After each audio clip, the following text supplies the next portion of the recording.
नगर में कोई प्रवचन चल रहा था और श्री रामानंदाचार्य जी बैठ करके सुन रहे थे। तो प्रवचनकर्ता ने कहा, राम के भरोसे बैठ जाओ, राम जी सब आनंद करा देंगे।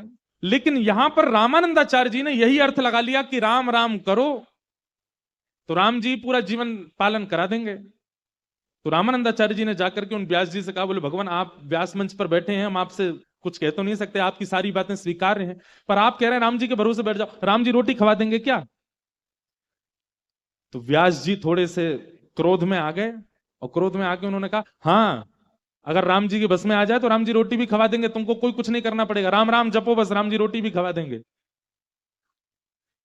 रामानंदाचार्य जी ने सारे गांव के लोगों को बुलाया, भैया देखो हमारी बात सुनो, मैं अपने गांव से कोसों दूर एकांत एक अज्ञात स्थान पर जा रहा हूं, ना रोटी लेके जाऊंगा ना दाल, कुछ नहीं लेके जाऊंगा अपने साथ, केवल राम राम जपूंगा।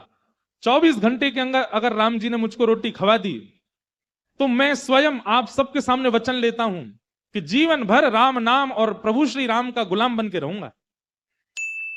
लेकिन शर्त यह 24 घंटा में रोटी राम जी खिला जाएं, मैं कोई प्रयास नहीं करूंगा, मैं केवल राम राम जपूंगा।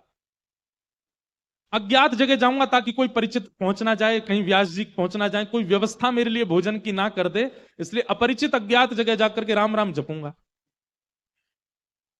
रामानंदाचार्य जी चले गए और कहीं दूर पहाड़ों के पास नदी के किनारे पहुंचे, वहां पर एक विशाल वट का वृक्ष था, उस वृक्ष के घने वृक्ष के अंदर चले गए, ऊपर बैठ गए ऊपर, और ऊपर बैठ करके राम राम राम राम राम राम राम राम राम जपने लगे। जपते जपते थोड़े ही घंटे बीते, इतने में ही कोई तीर्थ यात्री आए और तीर्थ यात्रियों ने आकर के नदी में स्नान किया, स्नान आदि करके अपना झोला वोला रखा था, झोला खोला, वस्त्र आदि पहने दूसरे, और कहा भैया बहुत भूख लगी है, वो पिछले गांव से कुछ प्रसादी लेकर के आए हैं, उसको पालें, यहीं पे फिर आगे चलेंगे।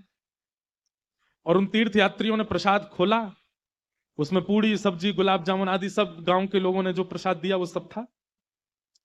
प्रसाद खोल के सामने रखा ही था, इतने में ही एक डाकू आ गया, और डाकू अपनी सेना के साथ आया, आकर के बोला इन सबको बंदी बनाओ, इनके पास जो कुछ हो सब कुछ लूट ले चलो। वो बेचारे खा भी नहीं पाए, हाथ ऊपर करके खड़े हो गए, उनके झोला वोला देखे तो उसमें कुछ कपड़े, कुछ दक्षिणा, कुछ ग्रंथ किताब मिली। डाकुओं ने बोला सब हरण कर लो।